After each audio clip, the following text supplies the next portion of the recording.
all this innovation does not get translated in the field as technologies. There is a wide gap. We all have to acknowledge the fact. Bombay IIT has a technology innovation hub which has created this Bharat Gen 280 crores, or your large language model has been that is one of the success stories of Bombay IIT.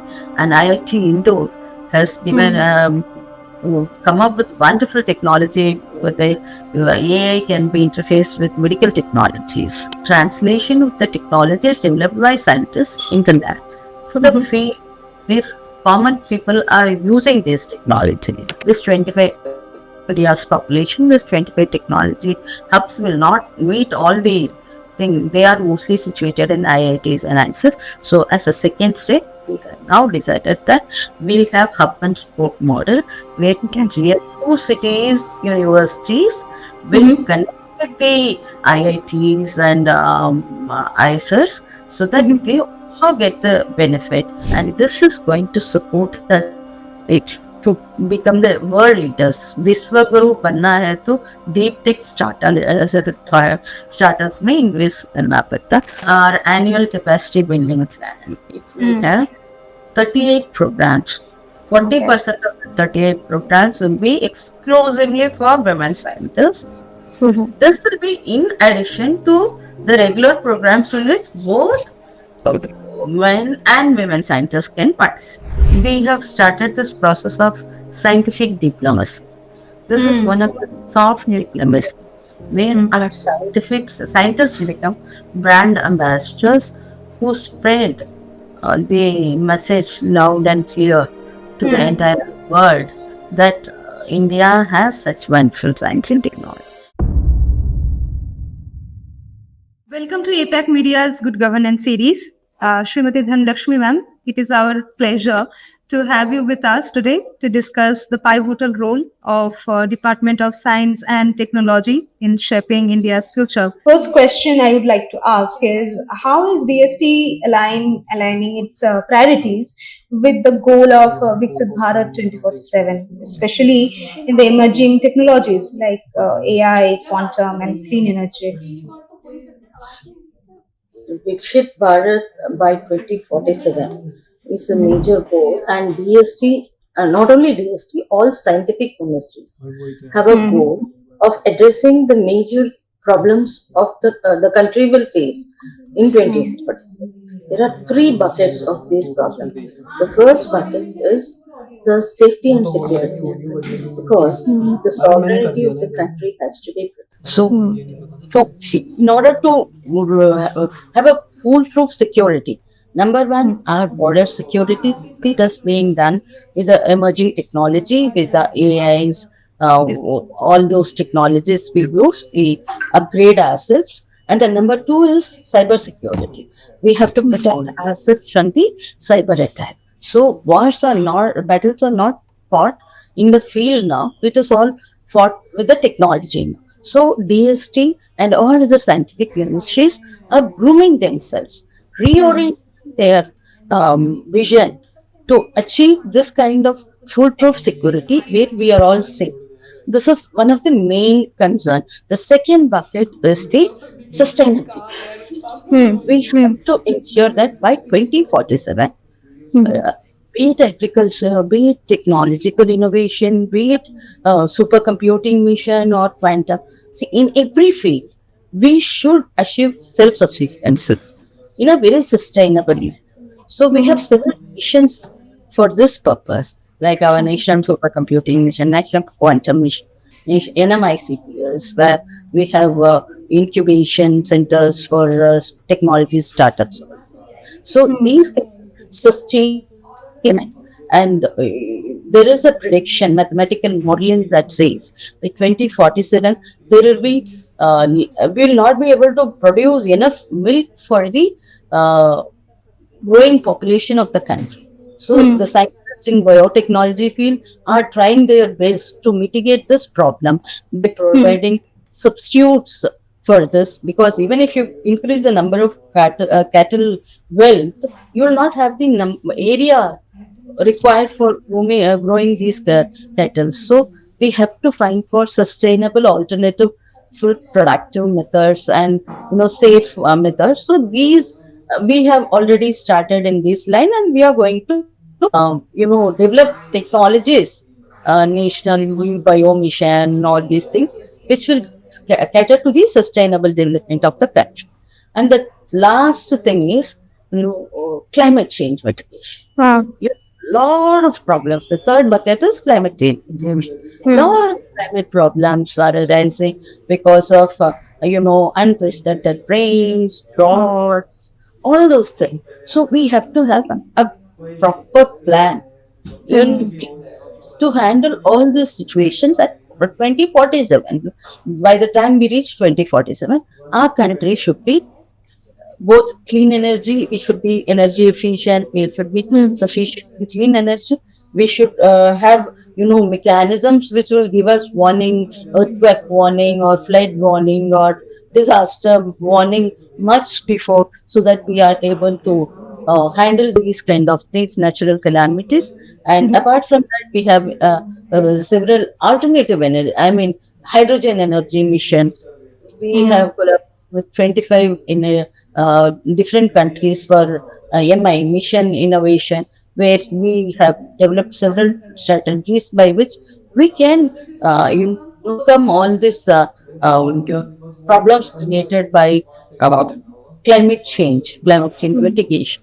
For that, we have several programs, e-vehicle development, and some of the projects where the used batteries of the vehicles, once they are discarded, they will become a major climatic challenge. So we have mechanisms by which we are developing innovative ideas by which we can reuse it or safely dispose of all these harmful products. Other than that, we have methane mitigation programs. We have an entire cell industry which is handling this climate change problem. CCU, carbon, we should not leave carbon treatment. So we have a department which handles all this carbon efficiency. All those. This is how we are going to plan and implement Vision Bharat 2047. Okay. Ma'am, since you have mentioned already, there right now there are no battles which are fought in the field, and we are having the battles on the websites or a digital world basically. So for the battles, we need the soldiers also. So for on that note, I would like to ask: India has a rich pool of scientific talent, and from there we would need all the soldiers will be coming in to the mainstream. So, but it faces challenges in converting, research into the commercial innovation. So, what steps DST is taking to increase the talent pool and bridge the gap among academia, industry, and startups? So India is number 3 when it comes to highest number of papers being published, PhD. The gap between India and the number 2 is very high. Of course, still we have a larger gap between India is next only to India and US and China to publish. We publish per year 700 papers. I mean, high quality technology, innovative papers. But the problem is, all this innovation does not get translated in the field as technologists. There is a wide gap. We all have to acknowledge the fact. But DST has several mechanisms. Like we have incubation centers, we have the translational research. Like any product, when it with the minds, it is in the papers, technology innovation has to be translated into a product which will be consumed by the people. So that for the translation research, we have several mechanisms. One is we encourage innovations, and we provide funding for several startups. From 25,000 startups 10 years back, we have 35,000 startups, and it's 4 or 5 times increase.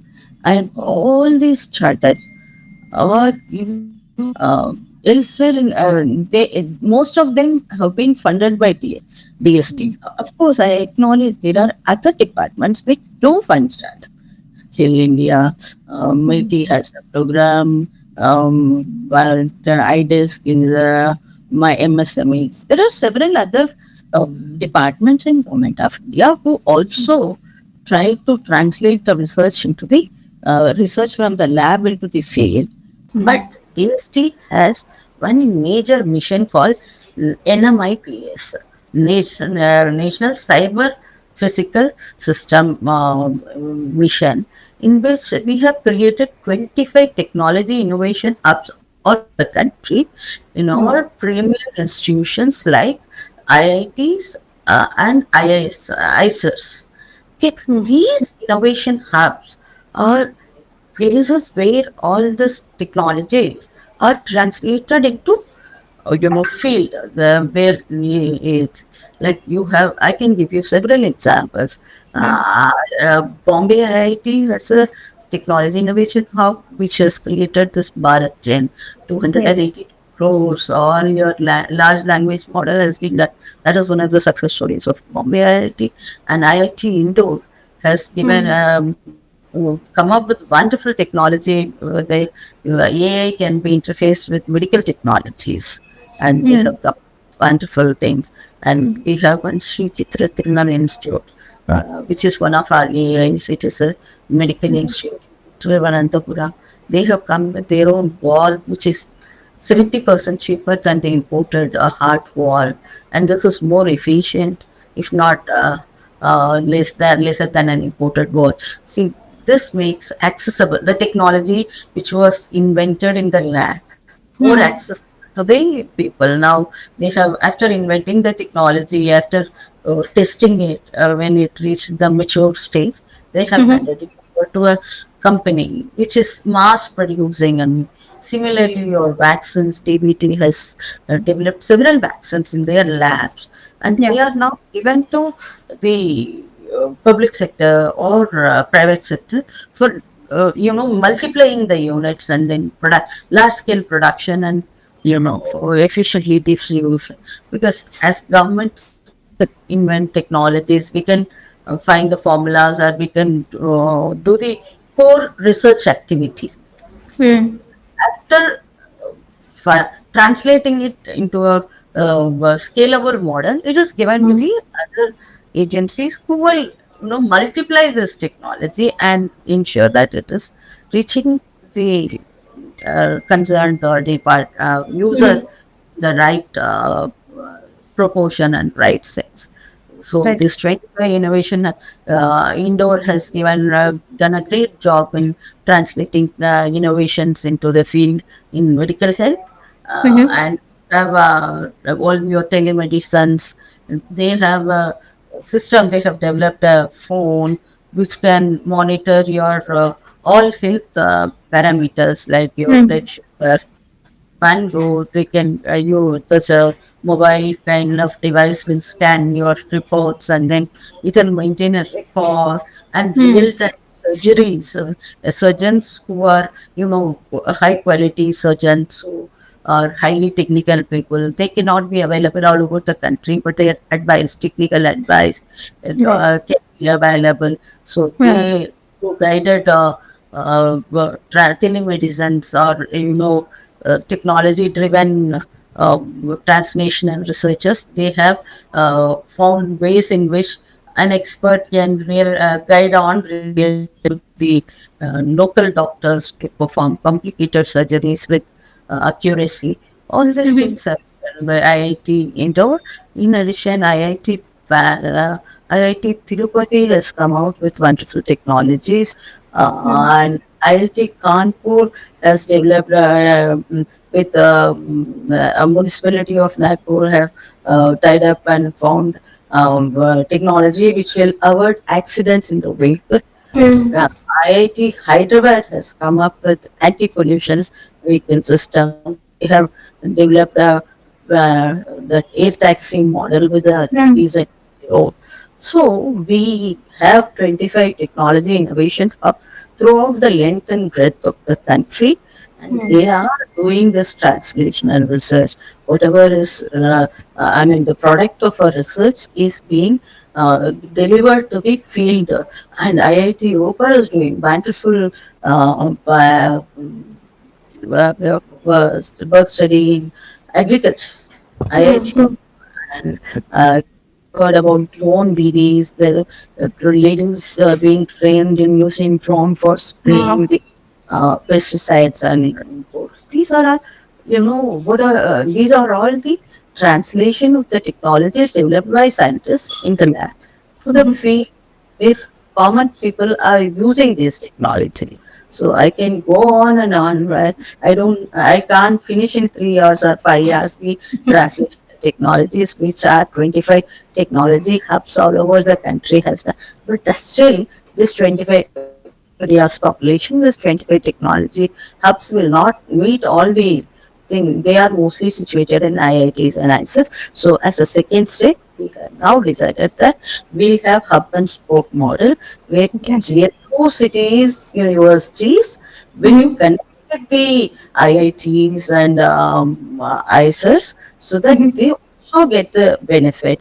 These IITs who have been, I mean, this NMICPS project has been in the field for the past 5 years, Yeah. and Yeah. given an extension of 2 years after a proper evaluation of their performance. Now, in the second stage, they are mentors who is going to mentor the tier 2 colleges all over the country so that it's overall development. Okay. Since we are talking about the nurturing grounds, you have described to us how the IITs and other institutions are actually becoming the nurturing ground of the researchers and the future prospects of India's future for the Viksit Bharat goal. So the next question on this line I would like to ask is BST also implements various schemes as we discussed previously, and that is to promote research, innovation, and capacity building. So could you please provide more details into regarding the current status of such schemes, major schemes as of now? Like we have several schemes, and more recently, all these schemes have been merged into a single umbrella called Vigyan Dhara. So earlier we used to have several independent schemes. Now, after this recent AFC cabinet approval, we have merged all our schemes into a single unit called Yandara. Within that, we have three verticals. One is facility capacity building. All the funds we give for the scholarship, motivation, children to pursue STEM, I mean science, engineering, and technology, civil, or all the scholarship funding we give for postdoctoral research for uh, all this comes under recently capacity building. We have several schemes like Inspire Finance, and the Wise Kiran, She schemes. All these schemes will take care of the capacity building of the scientific talent all over the country. So the other barrel is R&D, research and development. In this research development, we have several schemes. We should write Sati, Say, Swiss, Purge, all these things promote research research and innovation in the country. How do we do that? There are certain machineries which are very expensive. So we locate them in major cities and we have a website in which suppose a researcher would like to, these machines will cost several crores and we cannot have such a heavy machinery which will promote R&D in every institution. So what we have placed it at a centrally located university and we have created a app where any user can register for a particular time, for a particular day, for a particular period, and then it doesn't clash with others. They can come once they register, they will be provided that slot. They can come to their research and then take their answers back. So there is no breadth of availability of R&D research equipments. Is that Okay. that Mhm. is one program. So bring Okay. we have site where all these things are compiled and where so any user can access that site and focus Mhm. lot resource facility. And there are several machineries which were procured 10 years back, 5 years back, 20 years back, Mhm. which needs heavy investment for repairs and renovations. So Mhm. grants for those machineries also, so that they are in a see, educational institutions cannot per se afford to maintain such heavily with their so we do give grant to maintain all that existing machinery so that they are up to date in their functioning, all those things. Mhm. Mhm. Apart from that, we give grants to college students to pursue researchers within their institute. So we have several programs like FIST, PERS, SAIN, SATI, all these things details are available in our website. That is the R&D vector sector. Apart from Okay. that, we have a geospatial mission. We Mhm. we have we have formed a mission called National Geospatial Mission. We have formed certain guides for access and use of the resources under geospatial mission. So these are the three major verticals. Within these three major verticals, we have several programs. Some of the programs are promoting the incubation of young talent. We give what Nidhi, we have schemes like Nidhi, where we give up to 1 crore fund for a startup to start manifest their ideas, to build their ideas into products. And we have Nidhi year early grant that Mhm. is so that is up to 25 lakhs per yeah, person. And then we have four other schemes in Moodle. Totally, this technology. We have a division called technology, a TTR division, technology, translation, and innovation division, which is the major funding for all these startups in the country. So Mhm. we do Nidhi Prayas, Nidhi, yeah, we give fellowships to these people and Nidhi Seed Okay. was Mhm. when he startup fund. So we have Mhm. several programs for boosting the startup culture. Agriculture. Yeah. Problem is, let me say, Mhm. so far we have been doing great Mhm. in nurturing startups, but all our major 70% of our startups are in service sector. That will not carry our country much ahead in when it comes to innovation and technology. So Mhm. we should focus. Now we have done enough for the service sector. We are in Mhm. fact having more number of service sector startup than we as a country need. So we have to plan for the technology, deep technology startups. So Mhm. we make sure, and I mean, these deep technology startups will place our country much higher in the overall ranking of innovations and startup. And these deep technology startups will generate employment, create better technologies for the welfare of the society, and this is going to support it to become the world leaders. विश्व गुरु बनना है तो deep tech startups में invest करना पड़ता. So we have recently the cabinet has approved a fund called RDI Fund, Research Development and Innovation Fund. So this will be operated by a special purpose vehicle created under the Anusandhan National Research Fellowship Program. Mhm. Mhm. It is a autonomous body Mhm. working within DST. I mean, along with DST, Yep.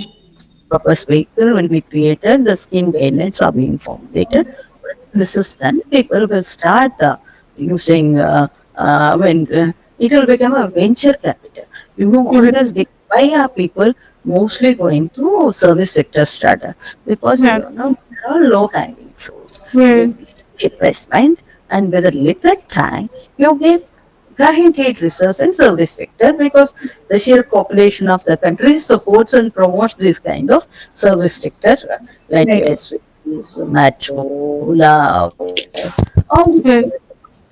But now, this is enough. We have to concentrate now on deep tech startups. Like, we have to find startups should, find supercomputing, and they should work on supercomputers. They have to do quantum computing. We have cloud superconductors, the semiconductors being manufactured. Yes. For that, we need deep tech technology startups, and these startups have long gestation period. Right. And the success rate of these startups are also, compared to this service sector startup, little less, because there are chances that it may not reach it. So in order to mitigate that gap, in order to give security to the people who are entering into deep tech startup, that in case you fail, the government is holding you back. This is a scheme called RDI scheme. So we will give you venture capitals without insisting on security, and even equity in the initial stages. After you become successful startup, then we may get RDI fund back through equities. But till that time, the startup should focus on technology and not on the funding part. So we are taking care of the funding part through RDI part. Instead of retailing funds of 1,000 PI, we will have 4-5 major agencies who will take funds from us, and they will in turn give guarantee-free loans or support to the deep tech startups, and without insisting on guarantees or equities. Suppose if I invest some money in a tech startup finance, you have to give me 70% of your equity. Yeah, right. They may not be motivated to make this program a success, because their share is only 30%. So you can pay, you may not. So we say, till you reach a particular state, you enjoy 100%. But once you reach a successful state with double repaying, you have to repay. But then we will insist on Right, right. this are ideas. Okay, so since we are talking about all the how we can inspire the startups, the talent pool, growth of the research and development in the country, I would like to ask one particular question about the how DST is supporting women scientists and researchers across the country, specifically for that matter, tier 2, tier 3 cities, through, for that example of through your Women and Science and Engineering Kiran, Wise Kiran initiative. How you guys are planning the step by step process?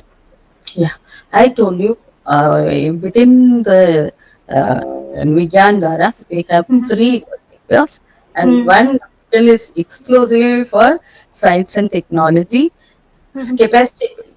So our department has a mandate to capacity build all the scientists all over the country. We have an exclusive training budget where DST has the mandate to train not only Department of Science, Ministry of Science and Technology scientists, DST, DB, CSAR, CSAR, and etc. But it trains scientists from all over the country, from all departments. It may be agricultural scientists, it may be roads development scientists, it may be soil scientists, it may be disaster mitigation scientists. We have all.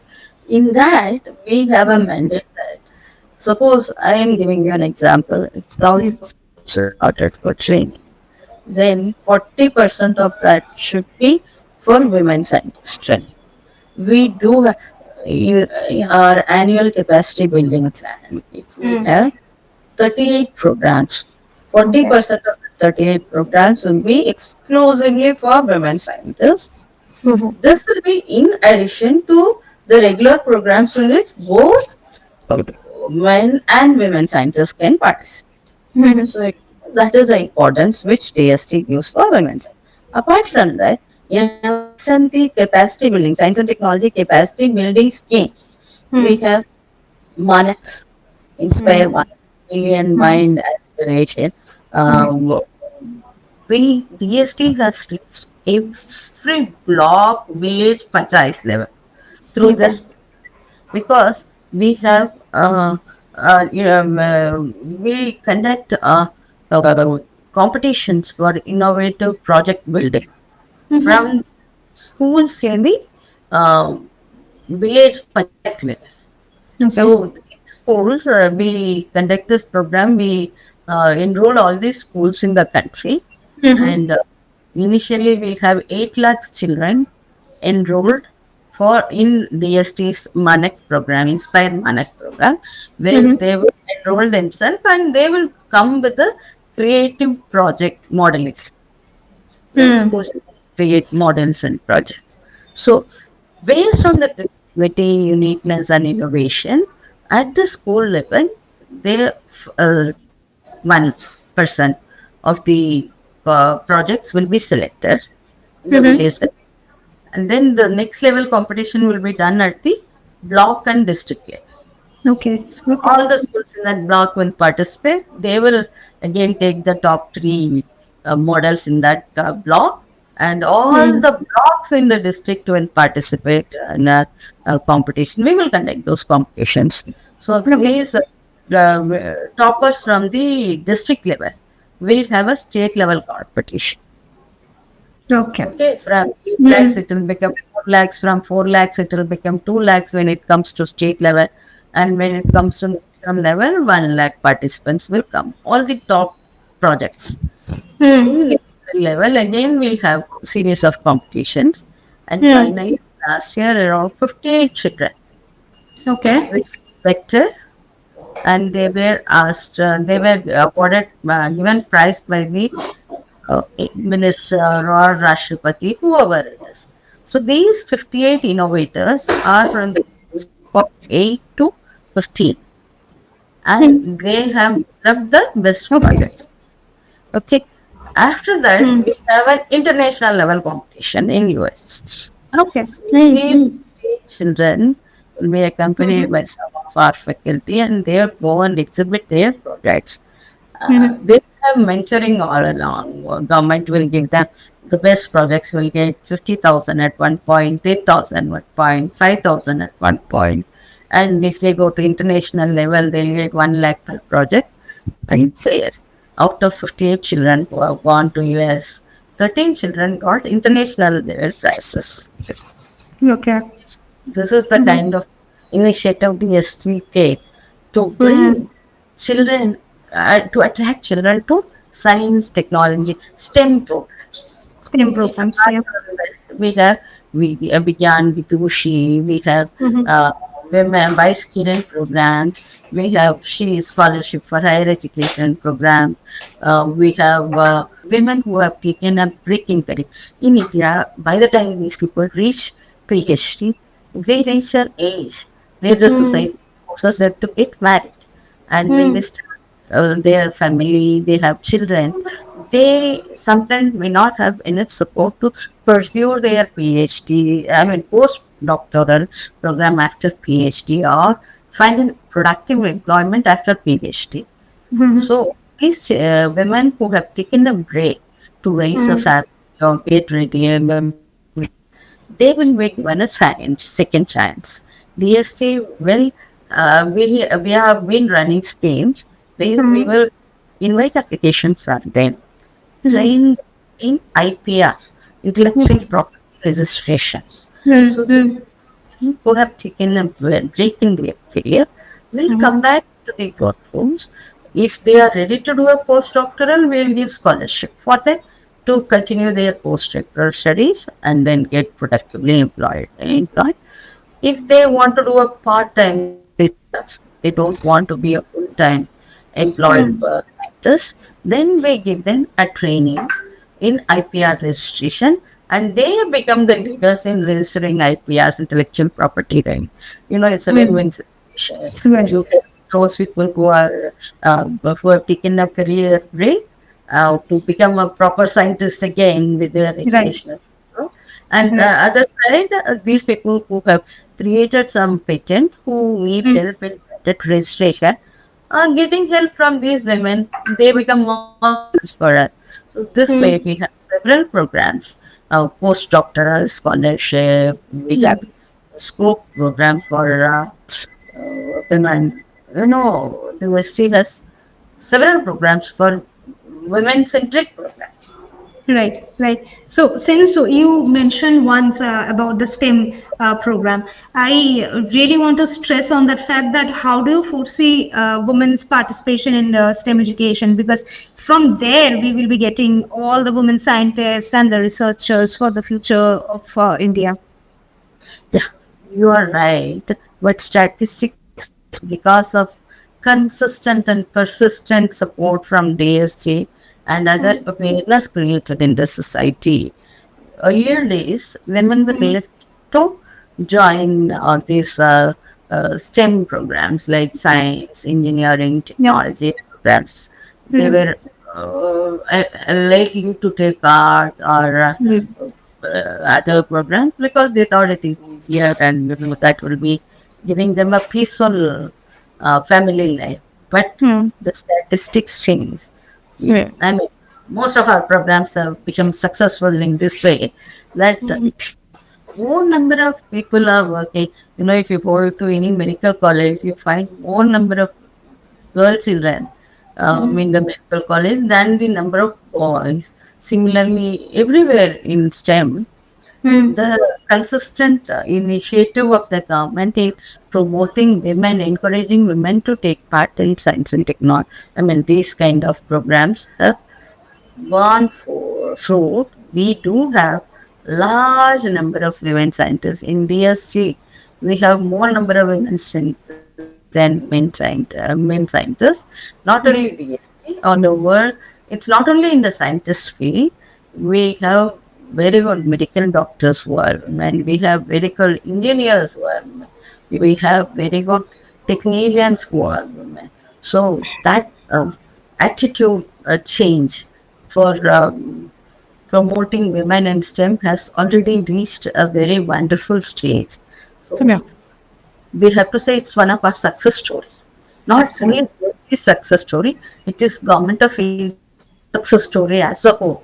We give mentor the children, and we promote them to take science education in their studies by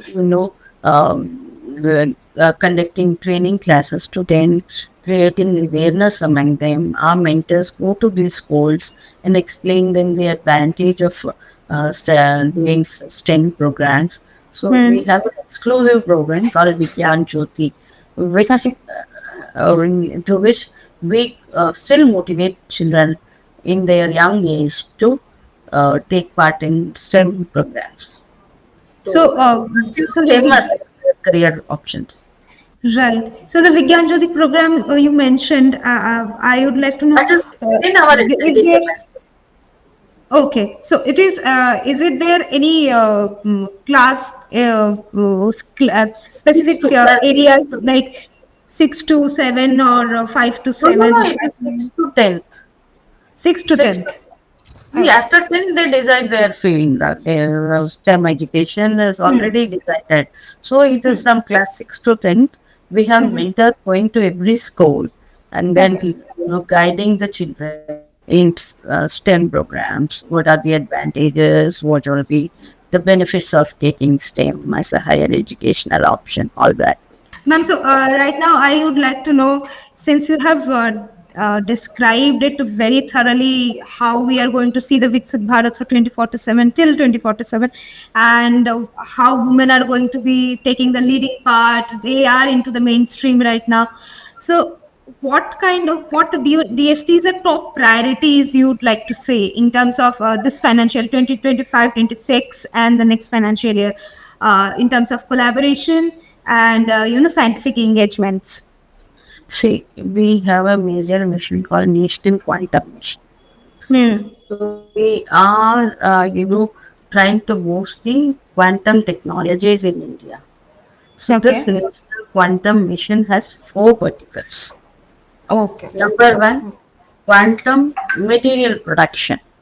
Mhm. So somehow the other sectors we have been following the country, but in the field of quantum, other countries in other sectors, but in the field of quantum, India may lead the world next only No. to US and China, because we are a little ahead in technology. We don't want to miss the bus this time.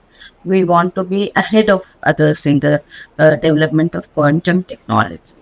So, quantum machine has four verticals. Recently, the guidelines have been published. The first call has been announced. Two institutes have been shortlisted for uh, implementing this quantum mission, national quantum mission. The Hmm. national quantum mission has four verticals: quantum computing, quantum communication, quantum sensing and metrology, quantum material and devices. So I Okay. was talking about the quantum material and device, where we will, create the infrastructure for building Mhm. quantum computers. Mhm. Communication is a field where, quantum computers are used for high speed, reliable, and fast communication.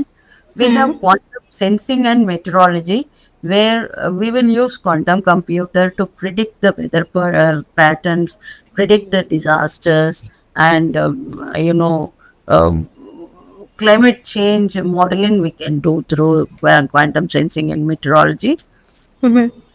Quantum computing, which will help us, create fast algorithms. Very Mhm. complicated algorithm can be easily developed in this quantum computing, and we can quickly, identify options. Mhm. It is basically an AI-based quantum computing, where Mhm. complicated algorithms will be quickly um, calculated and deciphered, and decoding of communication modules can be done through this. The central government is taking care of, specifically your ministry is taking care of all the R&D developments happening around the country. So do you think that It's and how exactly the ministry is encouraging the states to build their own R&D infrastructure and innovation ecosystem? Because states and central should go hand in hand, then only we can develop the kind of country, as we can see the country as a Viksit Bharat.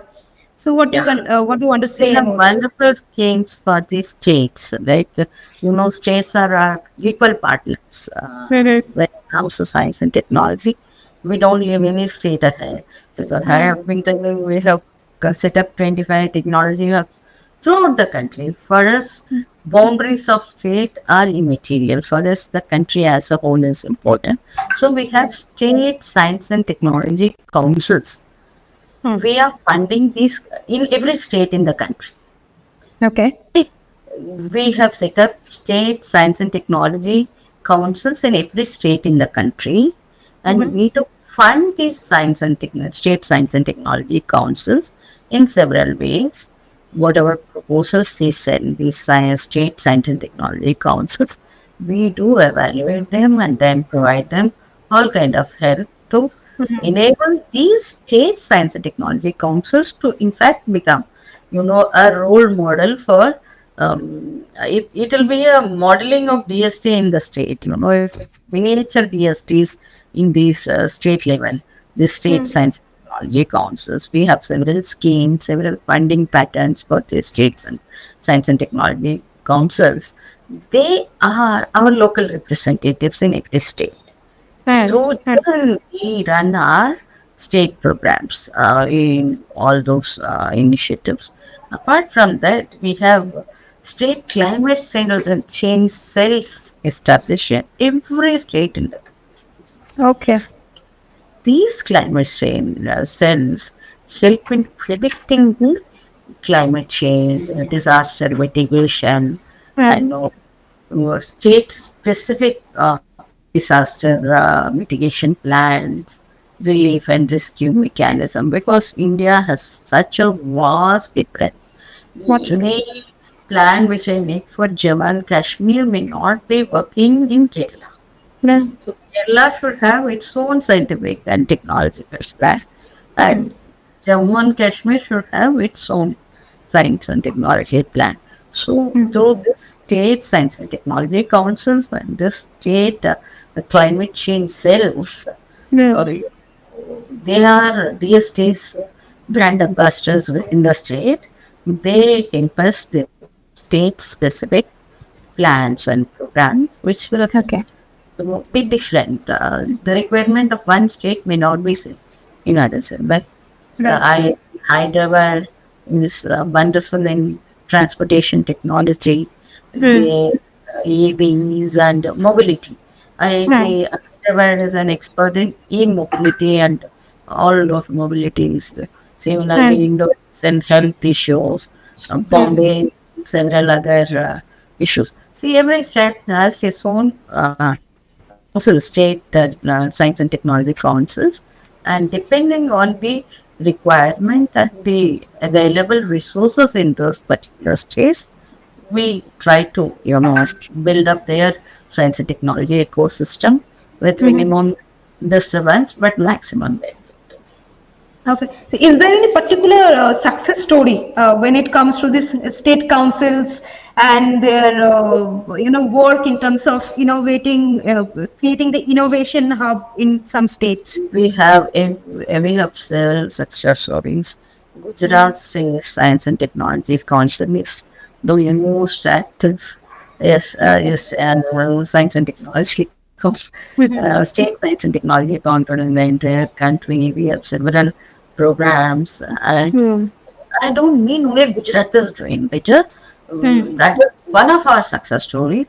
But we do have several. Tamil Nadu Science and Technology Council has a wonderful programs where they encourage scientists, particularly women scientists, and Tamil Nadu to get all our schemes, and we have Madhya Pradesh Science and Technology Council is very active. They don't have literature. They provide make literature which would be used by the scientists in Madhya Pradesh and very proactive.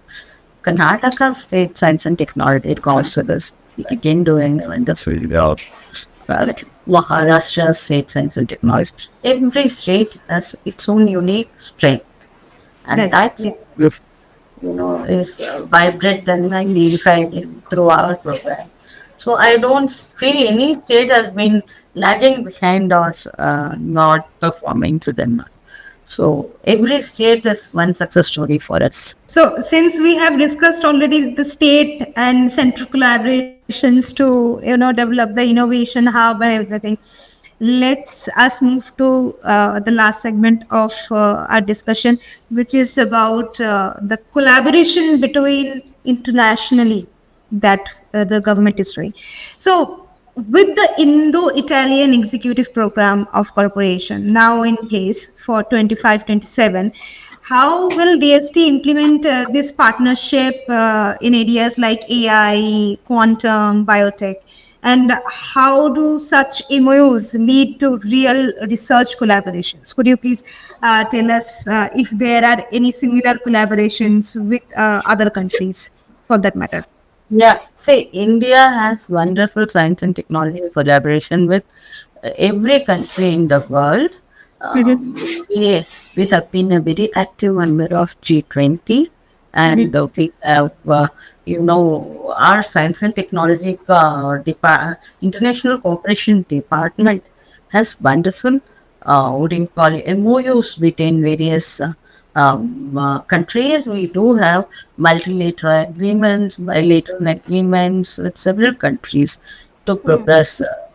We have several treaties and MOUs with Italy, France. We have we have four multilateral bilateral bodies. Indo-US, we have one fantastic Indo-US Forum for Science and Technology, which is located in Delhi. And we have one more Indo-German Science and Technology Council, We have Indo-French Science and Technology program called Advanced Research Program called IFCPRA, CFIPRA, and in addition, we have International Solar Alliance. You have Yeah. mission education with 24 countries. We have collaboration. International AIDS vaccine initiative we have developed. Laser interferometer gravitational wave observatory LIGO we have developed with several countries. Apart from that, we have several multilateral collaborations like EU case of we have collaboration. ASEAN is one body where we have collaboration with all Southeast Asian countries. BRICS is another multilateral body where we have wonderful science and technology collaboration. IPSA, BIMSTEC, ASEMA. We have multilateral programs with in the field of science and technology with all the countries. Okay, we do have NAM and SNT UNESCO programs been running, and we have Carney Group meeting, and its spin-off on GSO, GRIs. In the field of geospatial, we have wonderful international collaboration. And Japan, we have the most fantastic program called Sukura, in which students from Japan come to India, stay with us for 15 days, learn our science, technology, innovation, and culture, and go back. And around 80 students from India in 2 batches go to Japan under the Sukura program. We do send mentors and teachers along with the students to Japan, and they go to Japan from India. These students are selected from all over the country between each group of 8 to 15 based on their professional excellence in innovation. These students are selected by the state S&T councils, and they are recommended. We shortlist them and then we take them to Japan. The interest of their travel to Japan, staying there, their hospitality, everything is taken care by the Japan government. Similarly, last year for the first time, Indian government reciprocated the hospitality given by the Japanese government to the Indian students, but inviting 15 Japanese students here. They stayed here for 2 weeks. They had a wonderful experience moving around the length and breadth of the country. They met various industries. They met certain startups. They had an opportunity to meet all the some of the innovators. This is Indo-Japan. We have science ambassadors in Right. 6 countries. One scientific attaché in USA, one scientific attaché in Russia, one scientific attaché in Japan, one scientific attaché in Germany, and recently we have created one scientific attaché in London. The first scientific attaché has been selected. The formal procedure of approval and then placing them in London will take another 1 or 2 months. Apart from that, we are in the early stage of preparation of creating a post of scientific attaché in Vienna, Geneva. Geneva. Yes. Yes. So, talking about the international collaboration, my last question will be: in the last few years, the government of India and the ministries under, including the DST, has shown us the fact that India has a very good relationship with many of the countries at the moment, and there are, as you mentioned, there are several collaborations because of the good relationship with our country. So, how India is leveraging the international collaborations through DST mainly to boost its global scientific standings, and are there any new upcoming tie-ups with countries or global research institutions? Like India has almost successfully had productive cooperation with all the countries in the world. Hmm. We are in the path towards becoming Vishwaguru. To achieve this, we have uh, we have started this process of scientific diplomacy. This is one of the soft diplomacy where our scientists become brand ambassadors who spread the message loud and clear to the entire world that India has such wonderful science and technology. You won't believe, sometime I was a part of this G20 delegation in Brazil. And most of the developing countries, once upon a time, we were a developing country, but now we are one of the developed countries. Okay? So I was very curious. Your DPI infrastructure, digital payment interfaces, that has become one of the, uh, uh, people start all over the world admire us for the scale in which we have brought digital inclusion and digital payments which is being implemented in India. In different countries like Indonesia, Brazil, um, Malaysia. So they all approach India. Can you please guide us with your technology? Can we have access to the know-hows of these technologies? How we can also scale this kind of large-scale implementation of digital payment interfaces? So that is one of our success stories in the international. Wherever you go, you're recognized by the scale in which we have achieved and the speed at which we have achieved is probably to reach the first 10,000 digital transactions we may have taken a long time, but from the first from the 10 one translation to what we have millions and billions of translations around, that is one of the success stories which the entire world has appreciated India for, and they are some of these small countries which do not have their own digital infrastructure, public infrastructure, or this kind of financial transactions.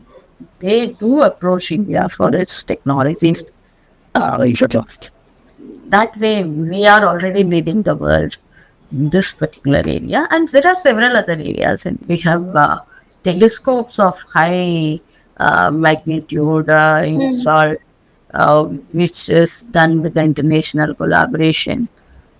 We have 15 research group participating in Alice ALIC, wonderful program created by Department of Science and Technology and implemented by Department of Science and Technology for first brain drain. Our scientists and innovators and PhDs have migrated to countries like US and UK for better opportunities. But now that really India is also very good in terms of opportunities, we have created a tailor-made program called BIBAM, which we have been attracting. We have given a call and we have selected 28 scholars under BIBAM. We will encourage them to come to India for a period of 6 months or 8 months or 1 or 2 years maximum. They can come work with some of the universities here, like a professor from Stanford has been encouraged to come to India to establish a collaboration with the local university, and they have this kind of mobiles. And ultimately, who knows, one day they will decide to stay back in India. So this reverse brain drain, which we has already, brain drain has already happened. We are doing brain gain through Viber. We will give initiatives to these PhDs or professors or scientists and innovators who have gone there 20 years back, 30 years back, happily settled there. But if they want back, we give them special incentives, motives, and it's like a welcome back program. Why? From the due to the evolving situation in the world scenario, people who have completed their PhD there in UK, in any other, particularly in US, the present, we are in the process of devising a new scheme, but creating a new scheme through which we can give postdoctoral fellowship. Okay. Okay. Those PhDs, people who have completed in US, if they want to return back to India for a postdoctoral fellowship, we have 22 autonomous organizations of DST all over the country, and these can be attracted to do their postdoctoral fellowship here with a decent funding from DST. I mean, it's still in the process of evolving, but it will evolve one day. Right, right. So as we already know that India is already going for a reverse brain drain or brain gain, Yeah. basically. Yes. So thank you for discussing how the Viksit Bharat 2047 is going to be look like. With ministries, initiatives, schemes, policies, central state collaborations, and India international collaboration, of course. Thank you, Dhanlakshmi ma'am, for joining us for the Good Governance series. And thank you for being a part. Thank you very much. It was indeed a great pleasure from you. So, to Thank you. interact with you, I have given a good picture of DST's international presence and presence in India, and how DST handholds all the states, and how particularly women are being, you won't believe 21% of the DST's funding in extramural R&D goes to women. Okay. That sounds very interesting and very encouraging. I believe all our viewers who are women, they will be more encouraged to know that the ministry is working throughout for each and every part of the country, each and every sector of the country. Like the last person of the country should get all the benefits, and women, of course, should get the lead also. Thank you. Thank you, Dhanlakshmi ma'am, for joining us. Yeah, thank you so much. Thank you.